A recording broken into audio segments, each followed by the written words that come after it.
Shalom.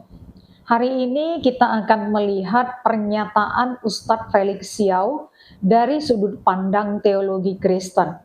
Bukan untuk menyerang pribadi, tetapi untuk memahami dengan jujur apakah iman bisa tetap sama ketika seseorang berpindah secara formal. Sebenarnya aku nggak pernah meninggalkan Kristen sih, semua ajaran-ajaran Yesus aku terapin gitu kan ya. Banyak orang menganggap iman itu seperti identitas, sesuatu yang bisa dibawa kemana-mana. Tapi dalam kekristenan, iman bukan sekedar identitas.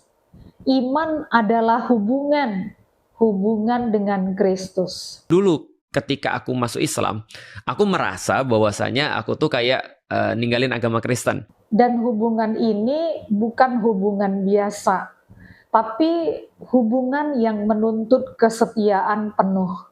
Karena itu, ketika seseorang secara formal masuk ke keyakinan yang lain, maka secara teologis ia tidak lagi berada dalam posisi yang sama. Ini bukan soal menghargai atau tidak, tapi soal konsistensi iman itu sendiri. Coba bayangkan seperti ini. Sebuah pohon tidak bisa bertumbuh dengan baik kalau akarnya terus dipindah-pindah. Akar itu harus ada di satu tanah supaya bisa bertumbuh dengan kuat. Iman juga seperti itu. Ia tidak bisa digabung secara formal tanpa kehilangan arah dan kekuatannya. Ya, tapi sebenarnya menurutku sih nggak ada yang berbeda sih sebenarnya. Dan dari sini kita bisa melihat ini bukan sekedar soal menghargai, tapi soal bagaimana pemahaman itu terbentuk. Disinilah kita perlu membedakan dengan jelas, menghargai orang lain tidak sama dengan mencampurkan iman. Kekristenan mengajarkan kasih kepada semua orang, tapi kasih itu tidak berarti kita kehilangan kejelasan iman kita sendiri.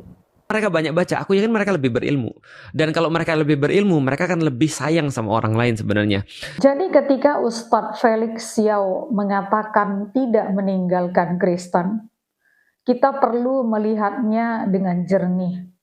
Secara sosial mungkin masih ada hubungan, tetapi secara teologis ini adalah dua posisi yang berbeda. Menurut kalian, apakah iman bisa tetap sama ketika seseorang secara formal berpindah keyakinan? Tulis pendapat kalian di kolom komentar. Kesetiaan dalam iman bukan soal label, tapi komitmen kepada Kristus. Terima kasih sudah menonton dan Tuhan Yesus memberkati.